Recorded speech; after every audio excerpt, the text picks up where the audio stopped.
When first thought, submit spirit to form matter. Our celestial humanity arrives, awakening from the dream, an inception of our reality. So we live, we love, and then there is music. So we dance, we sing, we praise, we reflect.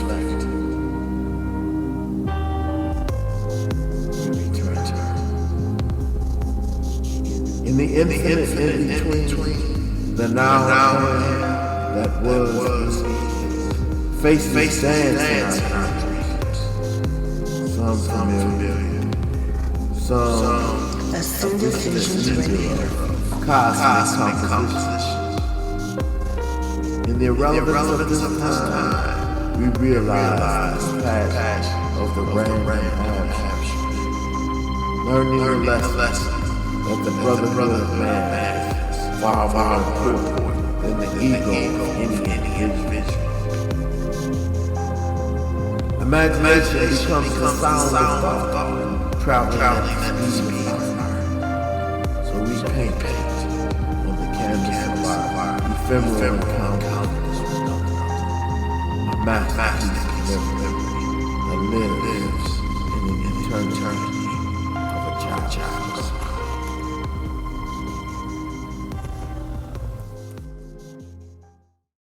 Brother. Hey, brother.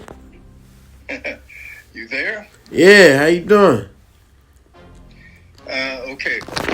Just everything happens at once, so overwhelmed. But that's what it is. Well, what happened? Nothing. Just well, this setup is great, but there's a bunch of codes and changes I got to make, and I've been dealing with that while I was cooking, and I still haven't eaten dinner. Oh. And it's 9 p.m. here. Want to do it tomorrow? What I was doing was caramelizing some garlic in the oven. That took some time, and cleaning up took some time. Oh, and then I got contacted. I did this gig, and I got contacted about some receipt work I got to do to get paid. So, that too. Everything happens at once. Oh, okay. Is you too too busy to do it right now? Let's do it now then. Okay. All right. I wish I was in a better frame of mind, but maybe the question, I didn't share the questions with you this time, so maybe it'll spark inspiration to shift you into the right mind. Okay. Okay. The first question: how did you first vibe in the arts?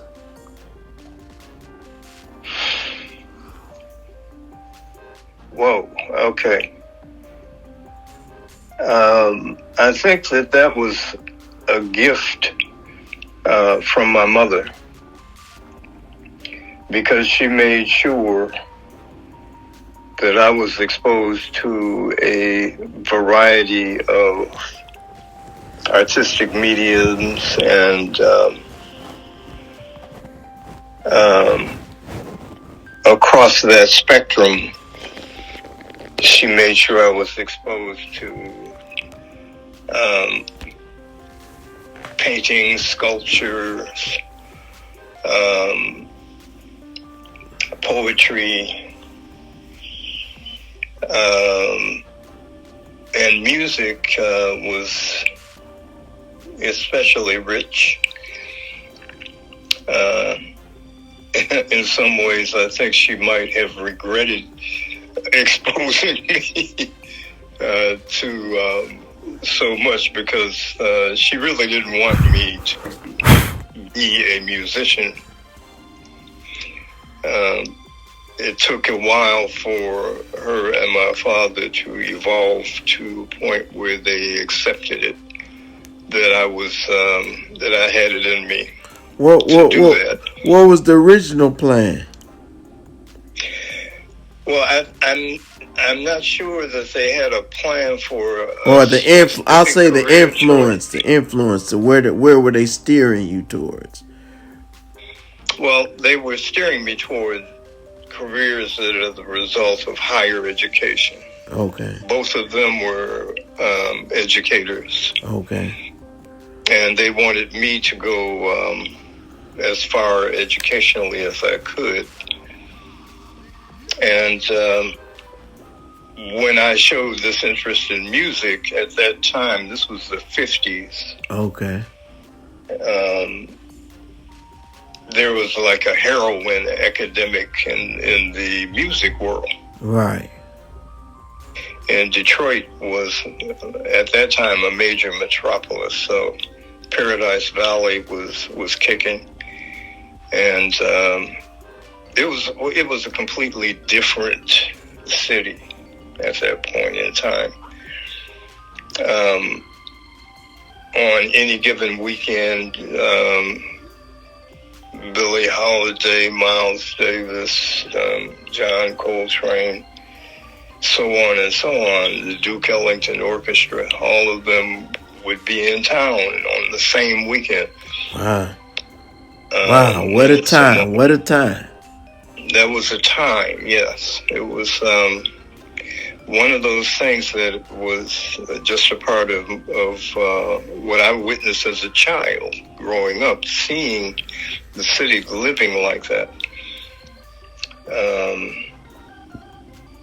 And at the time, musicians were undergoing difficulties with heroin, so they were quite worried that I would get caught if I pursued music as a career choice. But the funny thing is that until I was, I think maybe 8 or 12, that was it, okay. Until I was 12, I didn't care anything about music. Yeah, I had that exposure and I loved it, but it wasn't until I heard I had a little transistor radio, and I heard Afro-Cuban, Mongo Santa Maria. Oh, wow. And when I heard that, it was just something that set you on your course, huh? Definitely did. Okay. Definitely did. Definitely. As when I heard Machito by Mongo Santa Maria, I knew that, wow, I have to find out more. So I at 12 had a paper route, and I passed by this pawn shop where I saw some bongos in the window.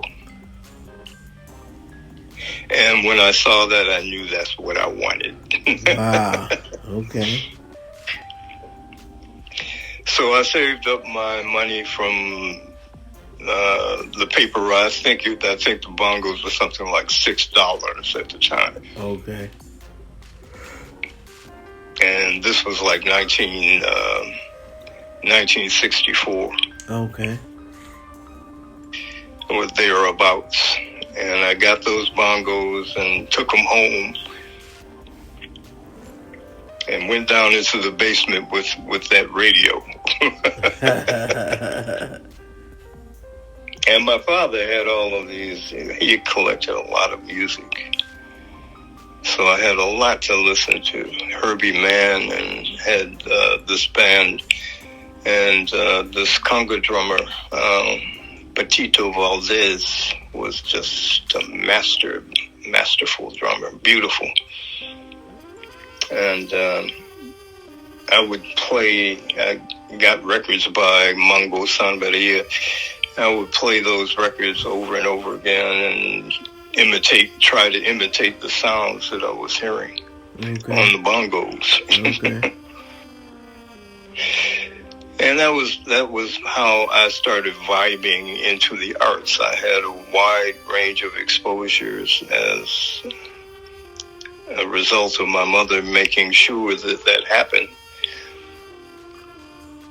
And then those exposures just expanded from there. Art museums and exhibits and film. Wow. Art house films. Wow. Of various sorts. Yeah, So I got it. You answered the second question I was going to ask you. Well, what was your first instrument? What was your attraction to it? You told me that, so continue. Continue. Okay. You right there, huh? You read my list or something.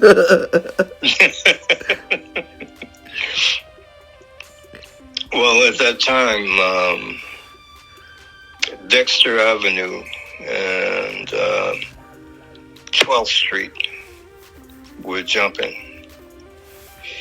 And there was a place called the 20 Grand, and that's where a lot of the Motown acts used to perform.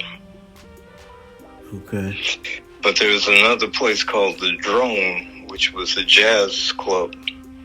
Oh man, those were some times. Those were some times. Go there to see Yusef Lateef, and who also there was. I think this place might still be open. Not the Drone, but I can't remember the name of it. It's up on near 8 Mile in Livernois. But I used to go there pretty frequently. How can I forget that name? And I met a lot of people, a lot of those musicians, because it was kind of an intimate place. And I think it's still open. What was the name of it? I'm trying to think. I'm trying to remember. I don't know how I could forget the name of that place. That was. Where was it? On Livernois at 8 Mile, near 8 Mile. Oh, you're talking about Baker's? Yeah, there it is. Baker's Keyboard Lounge. Yeah. Yeah, I remember all those places. Baker's Keyboard Lounge, Pinky's Boulevard Club, Cobb's Corner. Cobb's Corner. There was a couple other places too. I can't remember. Alvin's, yeah.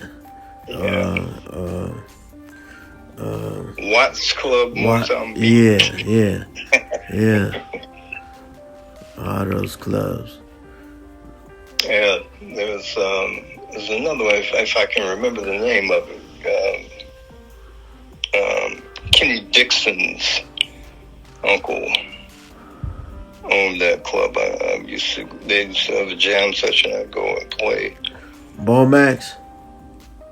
No. That was another one. Bomax and. But that's another one. Yeah. Bomax and Burt's on Eastern Market. Yeah. And then they had Burt's on Broadway. Then they had. I forget the other one. Well, there's that's something that if I take the time to go through a complete review, this could be much more thorough. But those places basically were an atmosphere for Detroit as a whole. That's what culturally people would gather in places, and there was much more of a sense of community that way. Yeah. Live entertainment was a club would hire a band, and that band might be there for a week. They might be there for a month. Yeah. And then move on to another place or another city. Yeah. life was structured a lot differently then. Having said that, what does music mean to you, and what do you think it means to humanity in that respect? Well, I think that it is a source of connection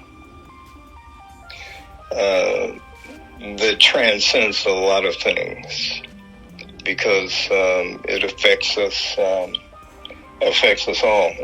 on a level that is nonverbal,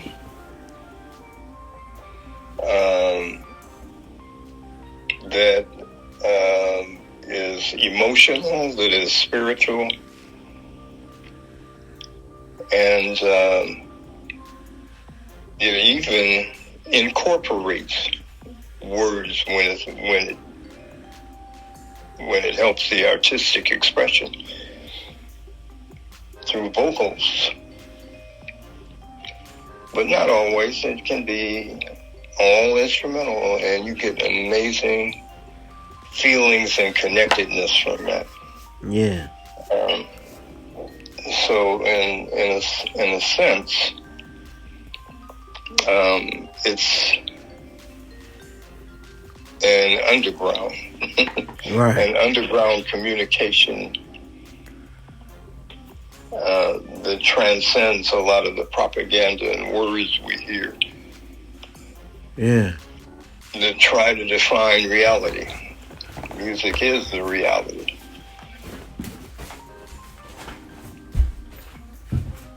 Just like it's related to dance, and it's related to meditation. All of those things connect us. And I've seen it over and over and over again. I had, as a young musician, a lot of great experiences because of music and because of the musical community that existed at that time. It's a shame it doesn't exist in that same way, but change is inevitable. And I don't think we found a way to rekindle what we had then in a different form yet, but we will. Wow.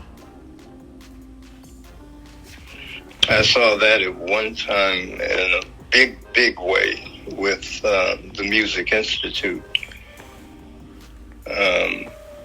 Because electronic music was a genre of music that it came about in the mid-'80s, and I didn't know anything about it until the mid-'80s anyway. There's a record shop called Buy Right Records up on 7 Mile. And I was teaching at the time, but I was hungry for some jazz. I wanted to go buy some jazz somewhere, and I saw this record shop driving by. Decided I would stop in and see what was up, and I went in, and there was this music that the clerk was playing, and I liked it. It wasn't the jazz I was looking for. I came in and I looked around. I found a couple of jazz pieces, some Al Di Meola, and I was listening to this music, and it was, wow, okay, I like that. Right. So I introduced myself to the clerk. The clerk's name was Sherrod Ingram. And he just played several selections just to give me some exposure. And I'll be eternally grateful. Because as a teacher, after that, I found out that they were coming in with new records, new vinyls every week. So I'd show up every week and spend $200 to $400. Wow. Wow. Buying vinyls. Wow. It was a whole new world. So I just buy those vinyls and take them home and put them on the record player, tape a cassette tape. And then it dawned on me, okay, my students are sitting here in silence, working on their problems. And they look so bored. So I started playing those cassette tapes in the back of the classroom, and they started getting motivated and picked up. So things it really was something that made a difference. I think that a lot of learning has to do with engagement. Yeah. And with that engagement with the practice, it's almost like they had a soundtrack for their lives for that moment. That was you that told me on the last interview, wasn't it, that music stimulates better scoring on tests and stuff like that? Was that you or was that Aurora? It was probably Aurora. Yeah. And that I thought that was deep, you know, and out of all of these interviews and vibes I'm doing with people, the singularity is becoming more prominent and cohesive. It's like everybody's giving examples of the parallel or the exponent of what the last person said, you know. And I'm like, wow, this is deep, you know, because a lot of it, when you start expressing it, people have, and I think that's what needs, why one of the reasons why I'm doing it, because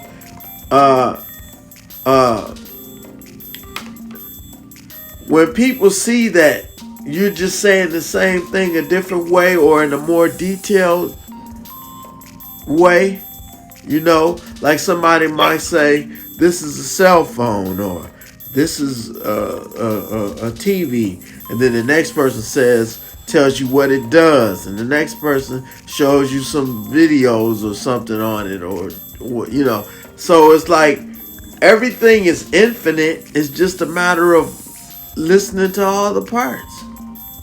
Yeah. Yeah. And the more we listen to each other, the more everything will be more harmonious, like you were saying before. You know. Yeah. Everything will be more harmonious because you'll see that, hey, you can sing, you know, it's like a band or singers. It's like you sing this one part and the other person back it up, and you play that instrument, you play, you know, and then next thing you know, you have a symphony and a harmony of human homogeneity, you know? Yes.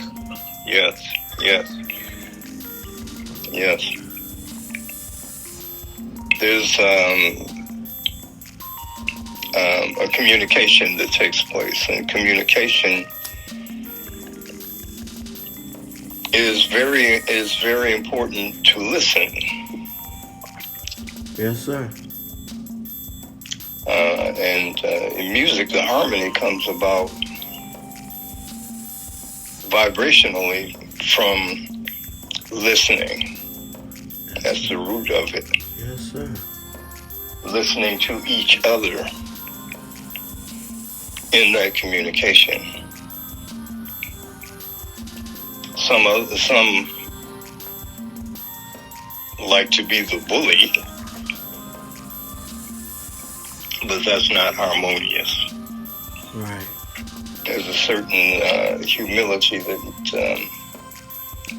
is the true strength when it comes to music. Wow. Yes, sir. Yeah. Yes, sir. So who are some of your favorite vocalists or musicians or artists? You know, it could be visual, instrumental, or singers, or poets, or, you know, influence us with your influences, I'll say. Wow.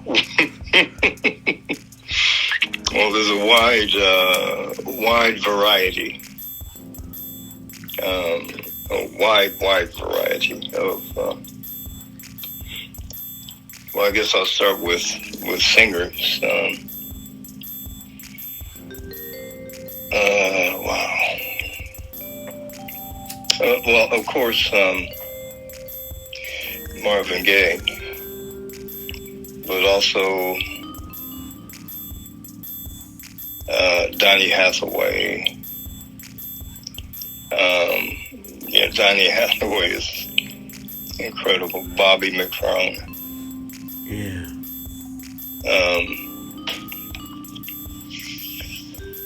Phyllis Hyman.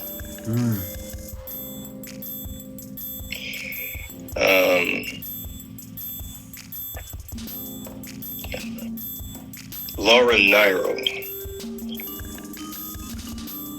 It's amazing.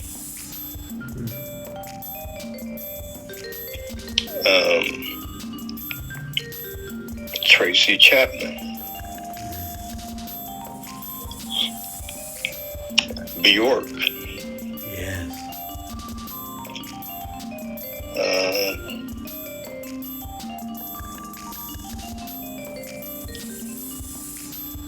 Betty Carter. Eartha Kitt.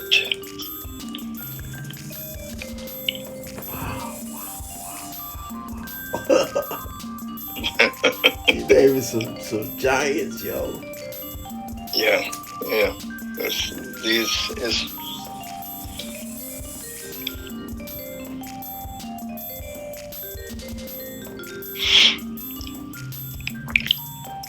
Luther Vandross. Chaka Khan.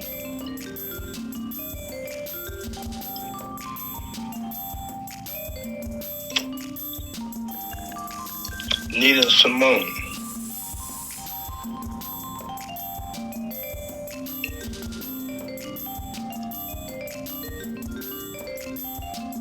Wow. I'm Wow, stop yeah, here. I started zoning out too, man. I started seeing all these stages and people singing, and I went back to Harlem when at Harlem and the same time. Remember when Woodstock was still going on, and they had that thing in Harlem that they put on all the brothers and sisters. Where it was just on. I think it was on Netflix. I forgot the name of it, but it was that park in New York, and I started seeing those images in my head. You know. Yeah. I watched that. What was the name of it? Central Park. No, not Central Park. It was another park. I forgot the name. I can't think of the movie I just watched on it. It was a documentary on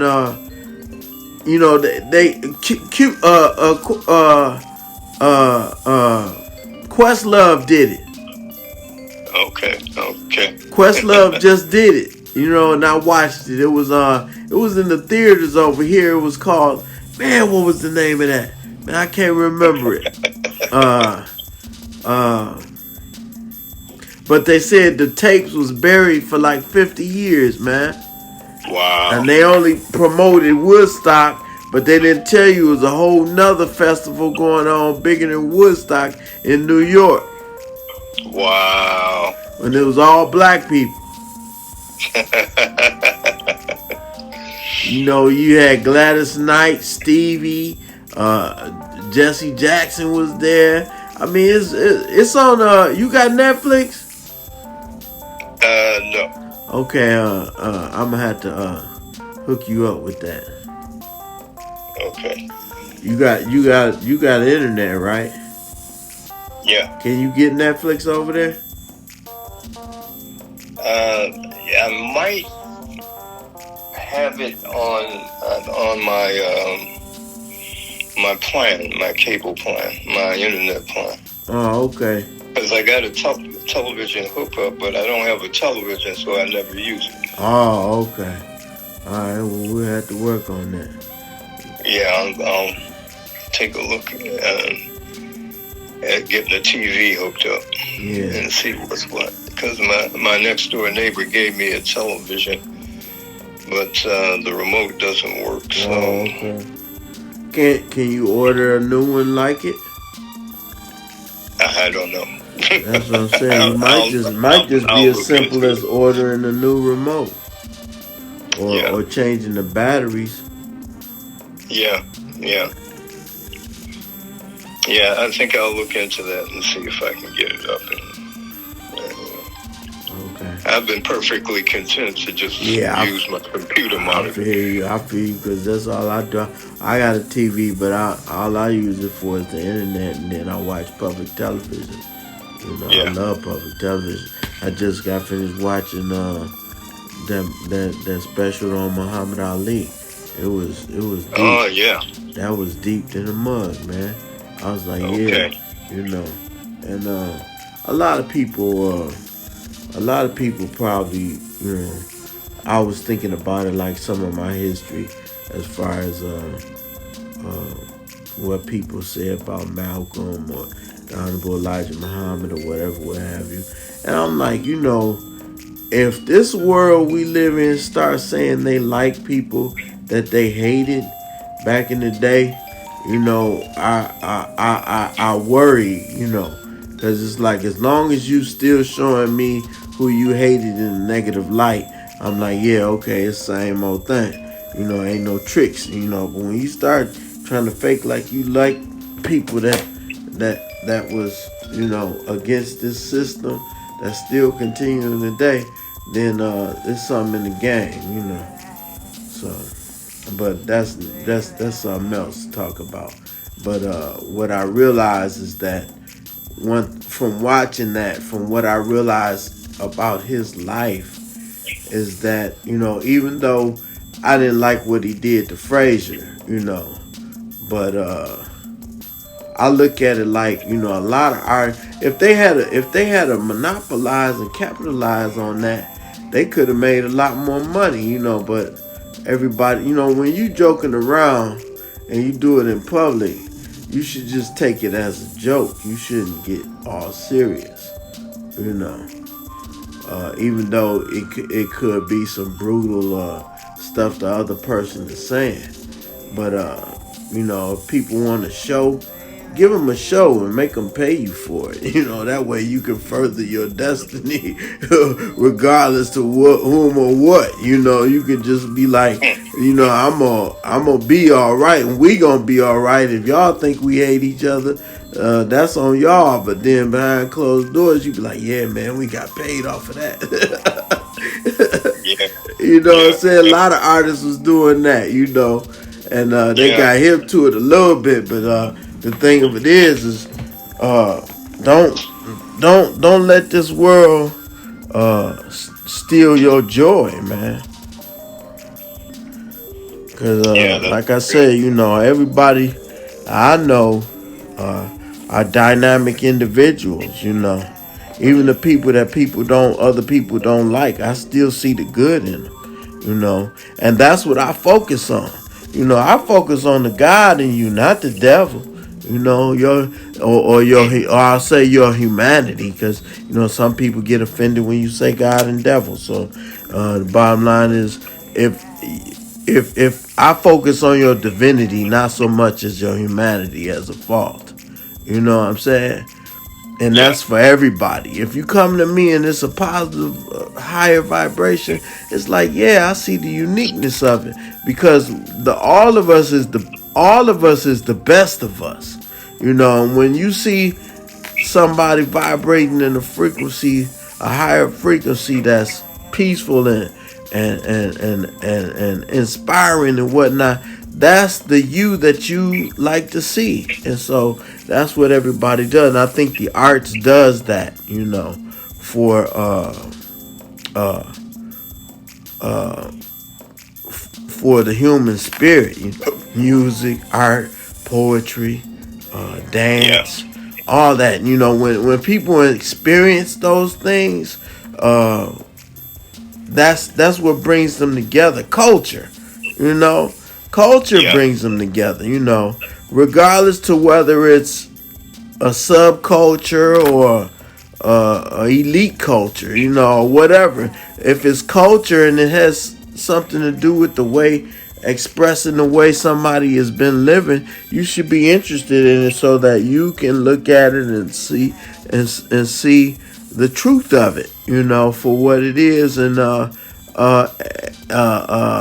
appreciate its truth, so that it can direct you to, and a greater understanding. You know what I mean?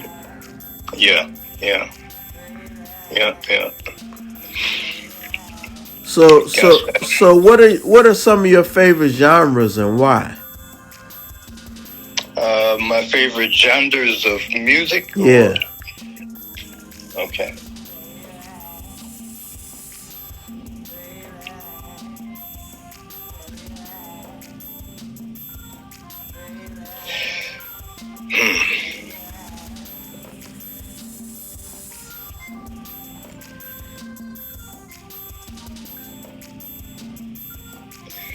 Favorite is hard because Or not one favorite, but some of your favorite. okay, Yeah, some of your favorite, not just one, because I don't think anybody could do that well. I mean, because there's so many, you could talk about genres in general and basic categories, but all of them have subgenres, or I won't say sub, but I'll say exponential genres. To yeah, what they are. Like jazz, you got fusion, you got avant-garde, you got cosmic, all that kind of stuff. So yeah, that's how it breaks down for me anyway. I don't look at it as, if I'm looking at it as a main genre, I look at it as, I might take, how like how English just says love, and we know love is deeper than just a four-letter word, yeah, and so I look at that as like the top of the breaking down the what do you call those things, where you have a brackets and all that, that's like at the top, and then you break it down into the other sub parts or other exponential parts to what it comprises of, but yeah. to make it simple, people say love, and it's a lot deeper than that unless if you don't express it. Yeah, yeah, yeah. Well, okay, here we go. Well, jazz, of course. Yeah. That's the root of all for me. Yeah. And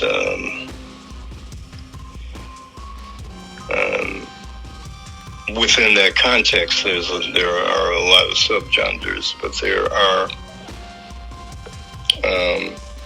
Name a few. well, one you mentioned was fusion, for example. Yeah. I remember when that first Weather Report album came out. Yeah. I snatched that.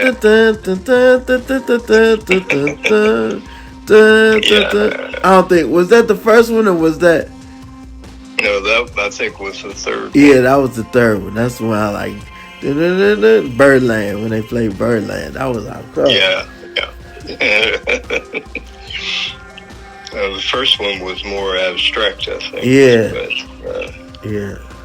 I Sing the Body Electric. Oh, okay. I'm gonna have to check that out. Cause a lot of stuff is hidden, man. Try to, if it ain't, some stuff is, if it's not mainstream or what, now they're expressing it a lot now. A lot of stuff that was obscure is coming out now, but back in the day, you couldn't find it unless you go crate digging. Yeah.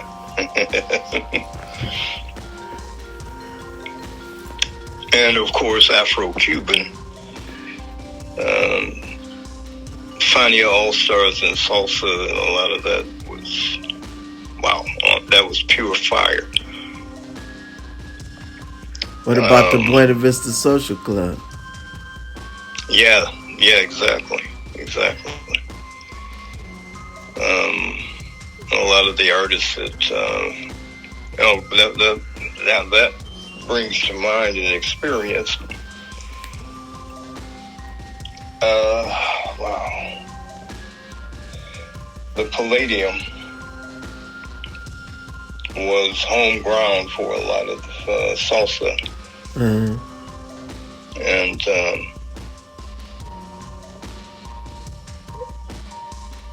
I remember playing there with Carl Craig and Kenny Dixon, Moody Man, and Norma Jean Bell.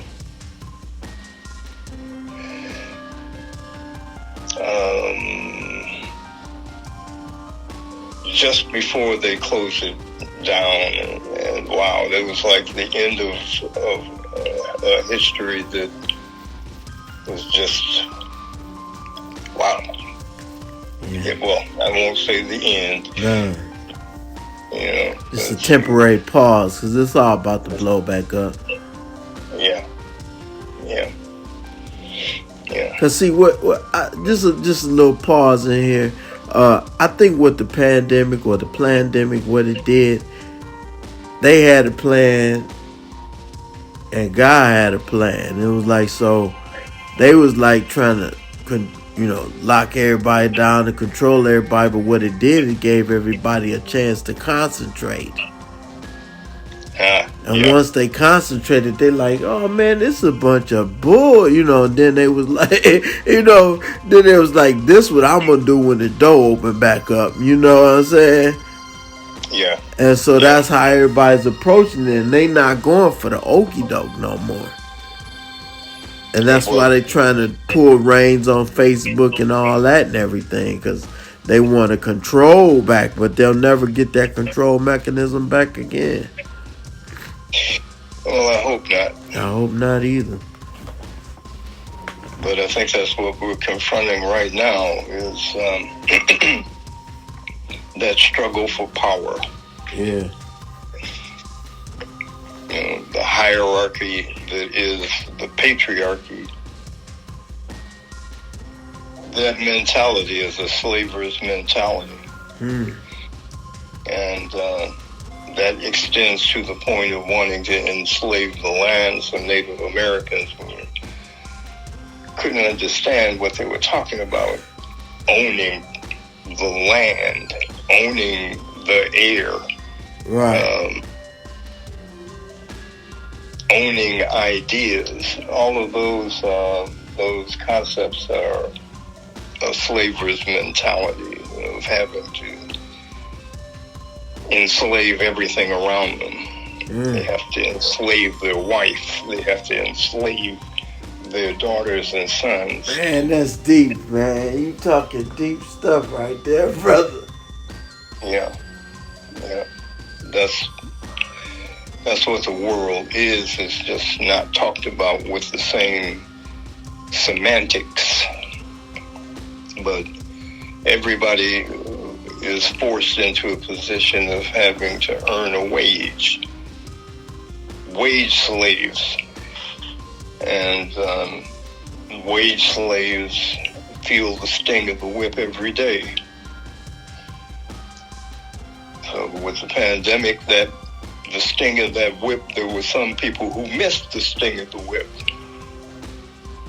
And there were others who didn't miss it so much. They, in fact, began to see that the skies were beginning to clear up. The animals that no one had seen in a century were showing up.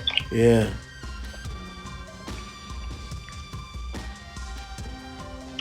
Wow. Too much of the predator that is within has been allowed to dominate. So predators, scavengers, all of those looking to take advantage. The most vicious part of our natures, the cruelest parts of our natures. All of that is the patriarchy. And the patriarchy is concentrated into the hands of the 0.1% right now. And the rest of us are, I got a guy for that. I'll hire a guy to pay them. Yeah. I got a guy who does that.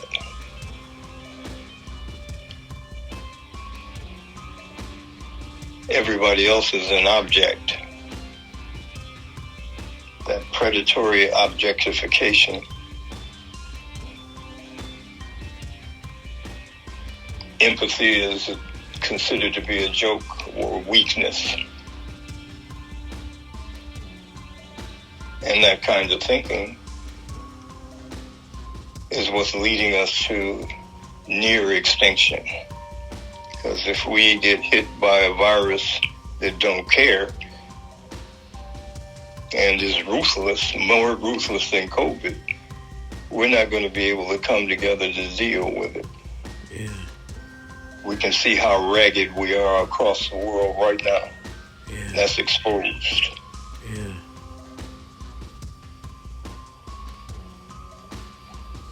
We're in a very, very, very dangerous situation.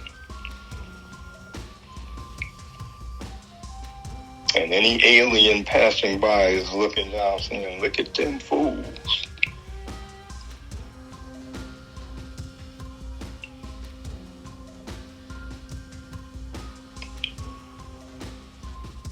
The whole struggle for overcoming inequality, coming to consensus about what we can do to merge with the earth instead of enslaving it, means an entire systemic change on a worldwide basis. Do you think that's going to come through the arts? It potentially could. I don't know if we have enough time. I don't mean to be fatalistic, but the universe doesn't need us. We need it. Right. But isn't the harmony of the culture of the arts conducive to vibrating in harmony with the universe? Absolutely. And the arts is a critical part of that. That's what, in fact, gives us that understanding that we are connected. I mean, where we are right now, sitting right now, we are being bombarded by cosmic particles. Yes, sir. I was studying that the other day, those muons. Yes, blowing through us from the sun and from other stars. Right. They were talking about that in binary language when somebody got elected or something. I was watching a documentary. Somebody got elected or something, and instead of giving credit to the will of the people, they said the reason why the person got so many hundreds or more votes was because of a cosmic ray. Mm-hmm. And it hit the computer chip. They even went so far as to break it down like they did a test with computer chips and found these cosmic rays in the chips. And I'm like, man, y'all just don't want to admit that people can come together and choose who they want. You would rather, instead of saying there's a creator that made us all, you want to say, oh, it was cosmic rays. You want to give credit to the effect instead of the cause. Yeah. Yeah. And that's all, whether you look at it as an entity, a being, or energy, either way it goes, it doesn't have an origin or a beginning, but we know we have beginnings, you know what I'm saying? So that bears witness to it. And it's a perpetuity that keeps going, that continues, to this day. Somebody's just born a second ago, But, you know what I'm saying? Yeah, I do. So that goes along with that rewriting of history and rewriting of reality and alternate facts kind of approach to we're going to believe what we want to believe regardless. Yeah. And so whatever, you know. Sometimes it's not worth the time to expend your efforts and energies talking to a fool. Because it's not going to go anywhere anyway. You just expended energy for nothing.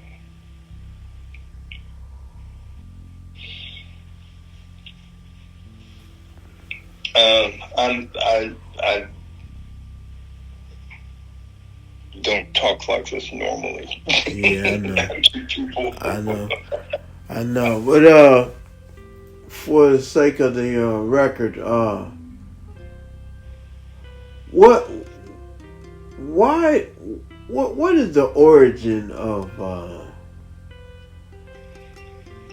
DJing then and DJing now? And also how did you get into it, DJing, producing, and musical exploration? As far as, you know, you mentioned something about a few people introducing you to you know, house music and techno and all of that. Where did all that, you know, the original DJing, and how has it evolved and all of that? Well, that's a good question. I'm not the expert in such matters. I mean, for you, not so much as the whole culture, okay, well, just for you. For me, it was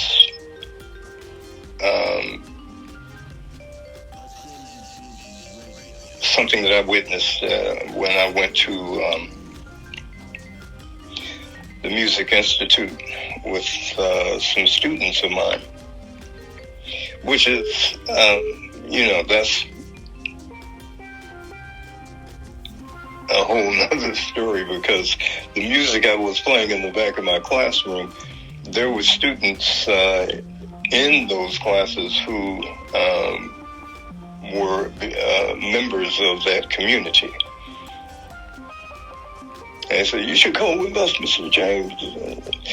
So I went. Music Institute was like a cooperative that did not have alcohol. It was just for the pure spiritual vibe of that music. And people who went there and experienced that will tell you that it was something that they experienced on a spiritual level that they have never experienced since then. And it was all these young people, young kids that were vibing to this music. And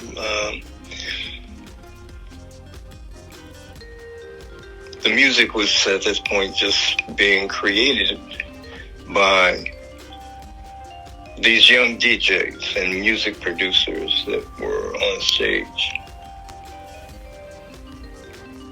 Later on, it evolved into, you know, who did what first. And people using each other to climb on each other's backs and that sort of thing. It's unfortunate that happened, that turned into that type of mentality, but it is what it is. But that was my initial exposure, Music Institute. After By-Right Records, that is. By-Right Records started. And then I started going to another place, another record shop I found out about called Record Time. And that's where I met Dwayne Hall, who was also known as DJ Overdose.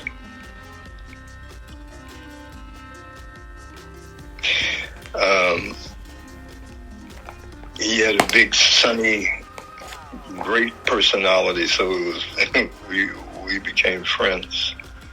And he introduced me to a lot of music, and I was still buying records like crazy. But I wasn't DJing, and he says, "You bought all this, why are you not DJing?" I said, "Well, I don't know anything about that. I'm a teacher." Right. So he said, "Oh, no, you got to make use of this. So let me show you something." And he was an amazing DJ himself. Mm-hmm.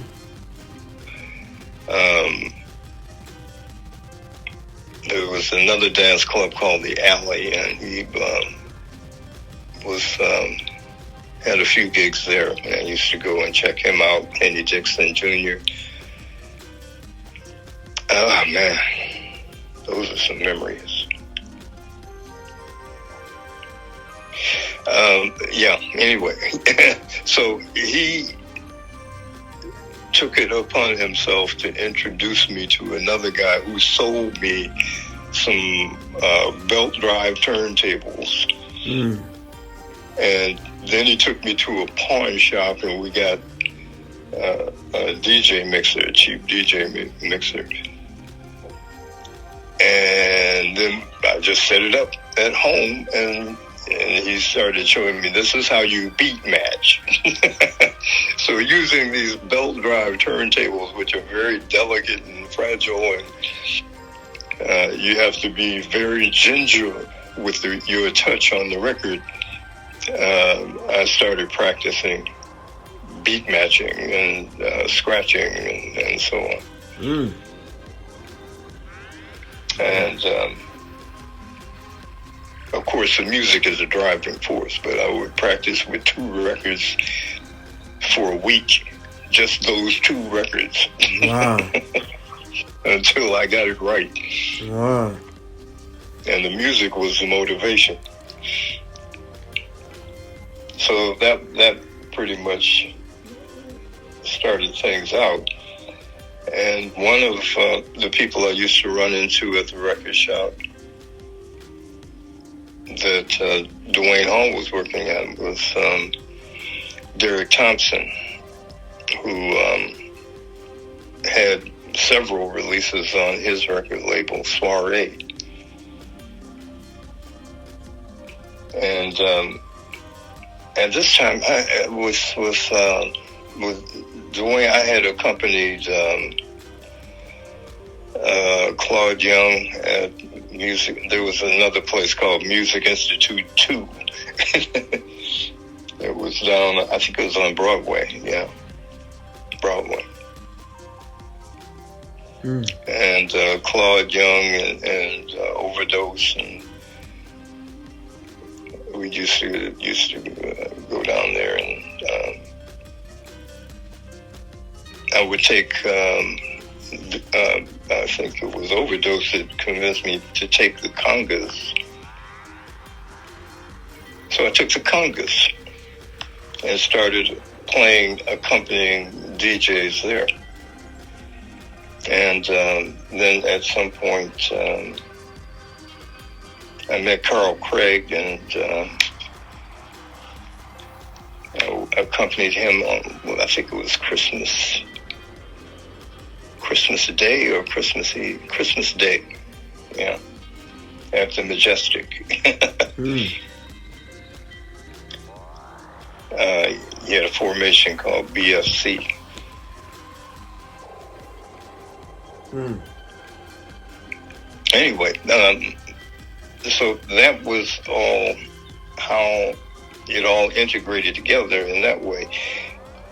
Derek Thompson says, with you playing congas like that, you have an understanding of how music is put together, and you have an imagination. So he began to show me, he wanted me to do something for a release for his record label. He showed me how to work with software in order to accomplish that. And most of it was audio recording, but there was also some MIDI. And voila. That was the beginning.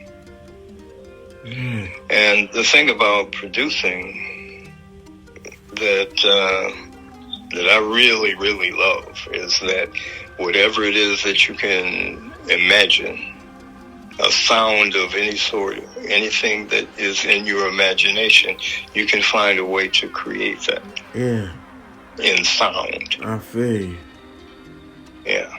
Yeah. Yeah. And that's incredible. When you think of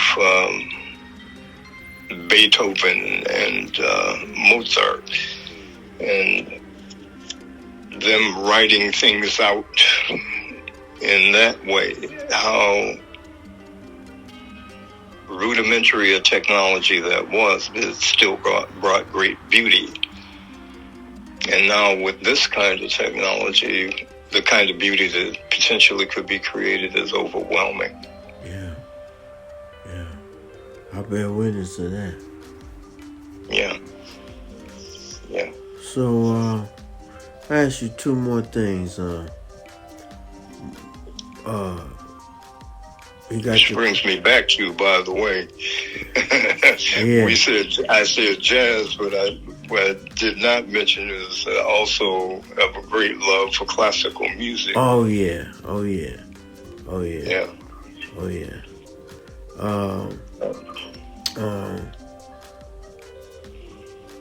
You got your congas near you? No. Oh. Got any instruments near you? No. Okay. We'll have to do another one of these. Okay. Play the instruments. Yeah. Okay. So let me ask you this, the last question then. Okay. And I can before I finish this one or whatever we collaborate with this one, we'll dub the congas in on it. But what we'll say is what is who is Jerry the Cat today? Where is he today? As far as in the global dynamic of contribution to humanity. At this point, I'm. As far as not exactly like what you doing right now, where you at right now. I mean, like where are you in your vision? What I'm looking at, just in terms of, and this is representative of that. This last appearance that I had in the Azores was a collaboration with a school of young musicians and teachers.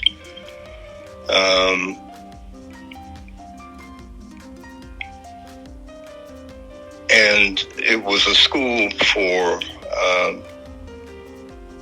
underprivileged and deprived youngsters, known as being the village with that is the most poverty, has the most poverty in Europe.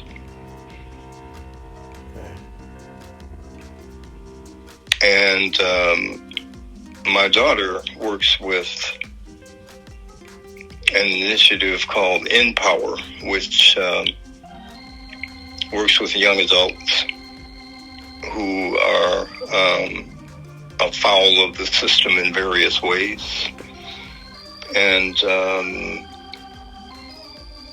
as I was talking to her, she was talking about other kinds of musical initiatives that she had heard of. And networking those together, hopefully, into a way that perhaps there could be some exchanges that could expand some young horizons so that they could see that they can make a difference in the world. Yes, sir. like some human what do you call it humanities or human service or cut Yes. or Yes. I hate to use those prison terms, but I'll just say humanities study and upliftment, enhancement. That's better. Yeah. Yeah. You know? If we can expand those horizons, those Community service. mindsets for generations coming behind us, Yes, sir. remove the limitations from their minds first. Yeah. And this if grant writing and finding a way to create an Erasmus for the underprivileged is what it takes, then I think that could really be something that would be a great humanitarian effort. Yeah, that's the word I was looking for, humanitarianism. Yeah.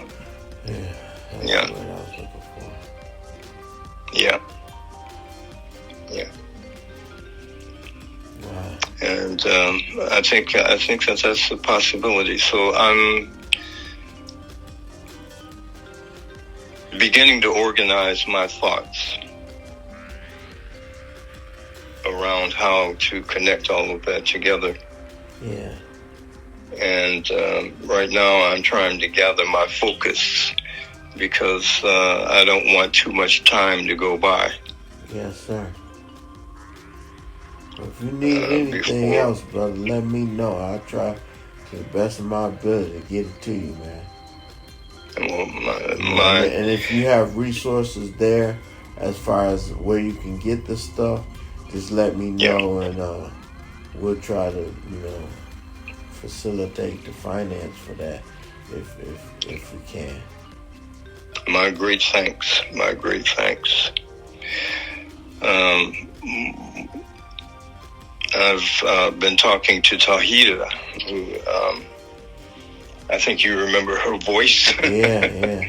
Beautiful voice. And her amazing poetry. She, I spoke to her a couple of weeks ago, and she's been doing a lot of grant writing. Okay. And I want to talk to her about that. She has the expertise. Yeah. And I know that this is her mindset too. Yeah. Right now she's living in Turkey. And by the way, another favorite music of mine, Turkish music, is, wow. Yeah. It's very much up there. Yeah. A lot of that music is what influenced Yusef Lateef. And That's Yusef where the whirling Lateef- dervishes are, isn't it? Exactly, and she's a whirling dervish. Yeah. And that's groundbreaking because women are not supposed to be whirling dervishes. I mean, I don't see why not. I mean, look at a whirling dervish. Well, Look, that the symbolism alone is talking. I mean, I don't know.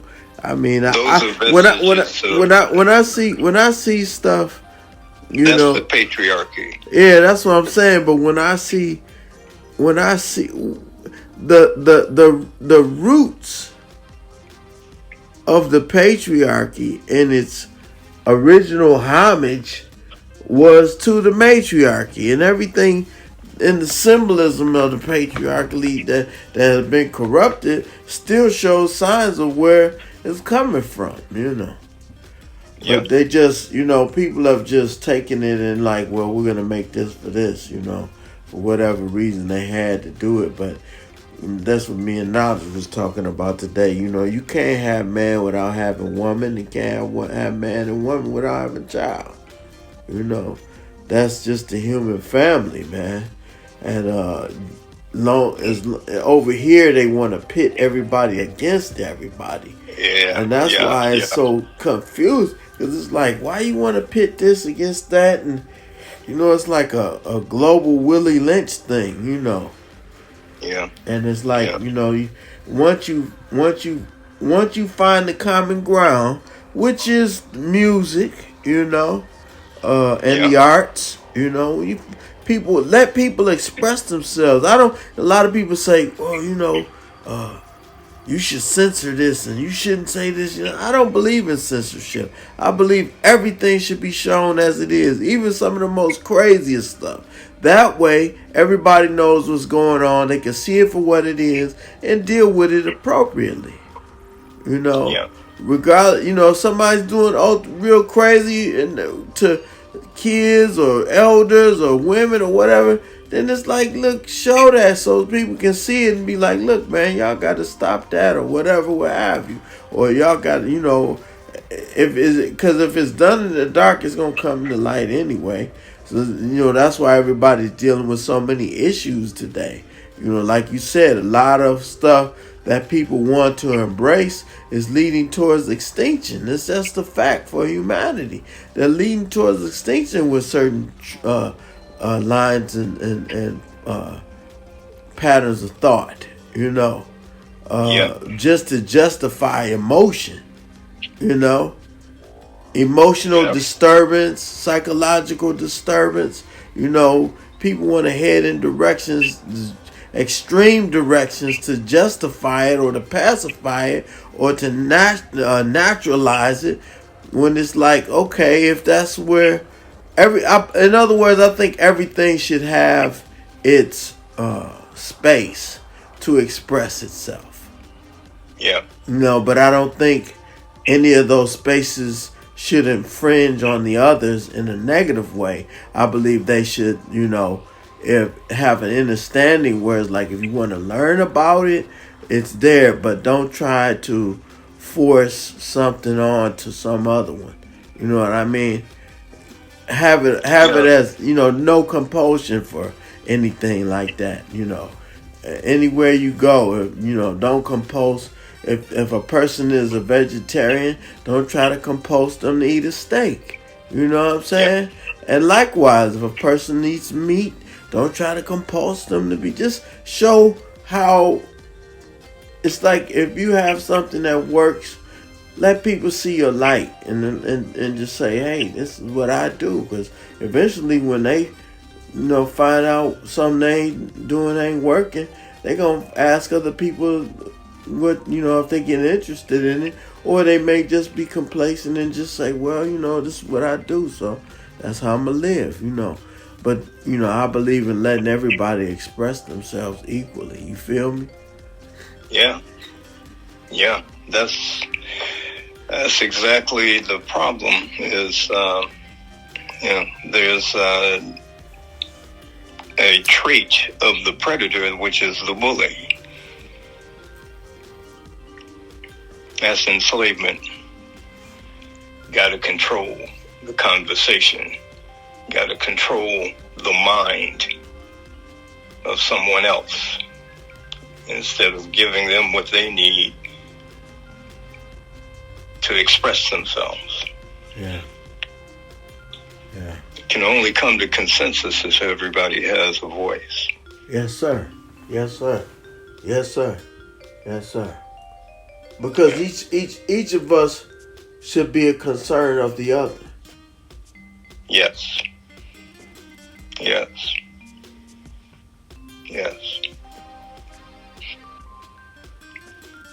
Should be. That's why, you know, I try to live.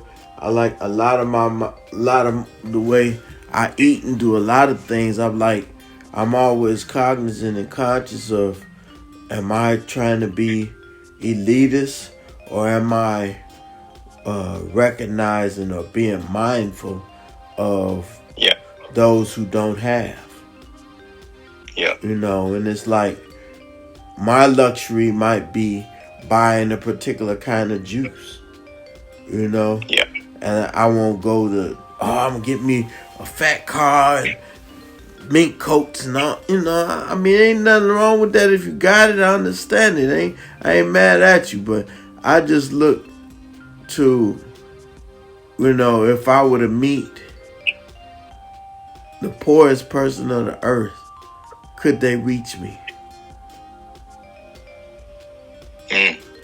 You know, and so I'm like, you know, a lot of I used to get upset about how my place ends up all the time, but then I'm like, you know, the ancestors walk with me, and a lot of them didn't know how to live better, and so it's like when I get understanding, things get straightened out to another level.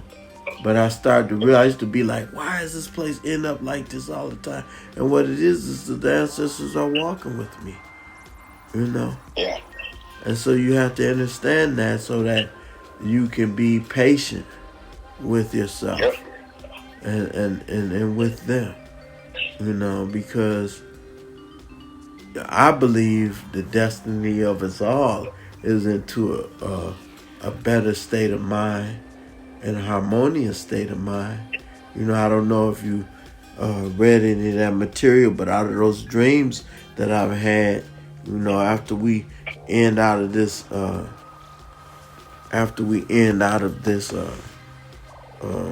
age of Corona, we move into another age, as it was shared with me, you know, in that dream, you know, and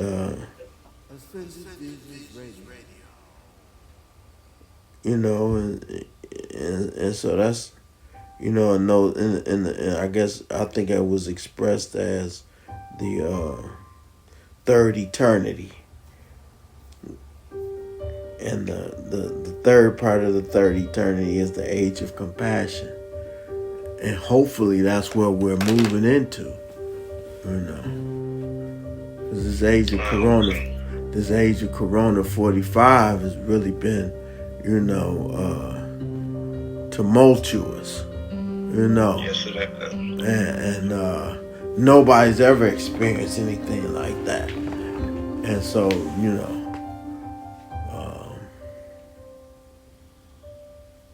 with this age of compassion coming along, I believe this is where humanity will come to terms with itself in a positive way and balance itself out. Yeah. I mean, those are some visions I had. I mean, I don't normally share that kind of stuff openly, but that's just something that happened to me, you know.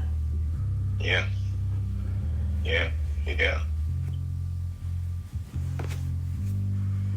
But yeah. So, but it's been a pleasure, brother. It always is. And we always having some deep conversation, man. And I can appreciate that, you know.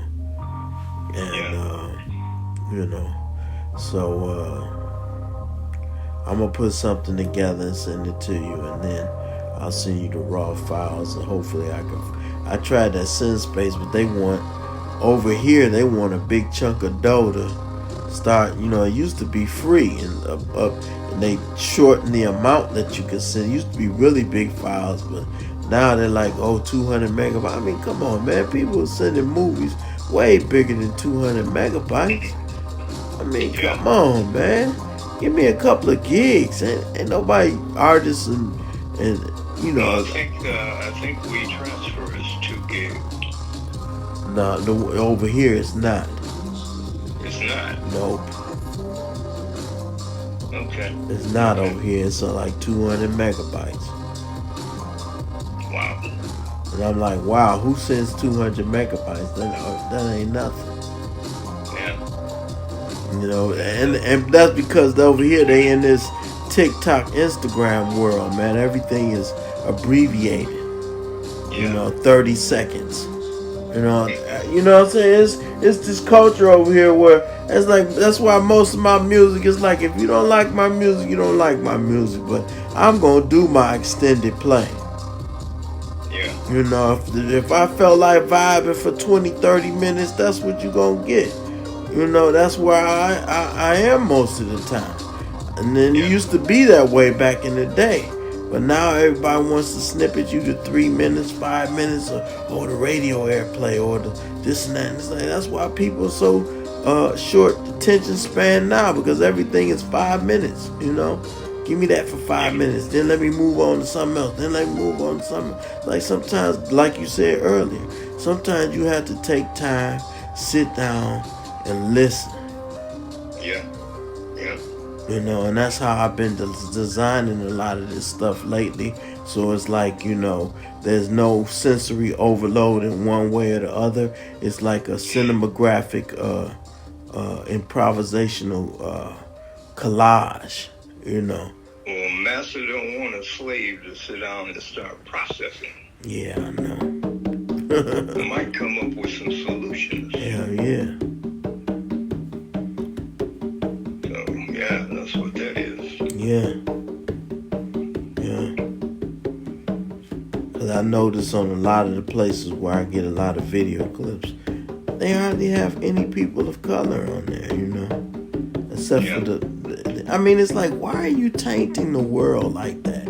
I don't want to just see, I want to see all kinds of people. But at the same time, it's like, all you show is this one image all the time.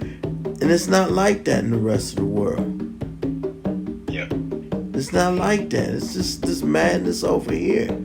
It's like you want to block me from ability to express myself, you know, and you want to block you gonna really truthfully tell me there's no pictures of nobody else but y'all?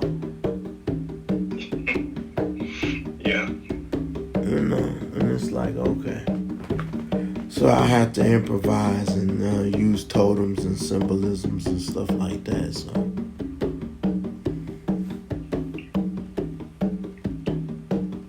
Yeah. Well, brother, I'm gonna eat some dinner. Okay, brother. Appreciate you. Appreciate you. And we'll talk again soon. All right, brother. All right. Peace.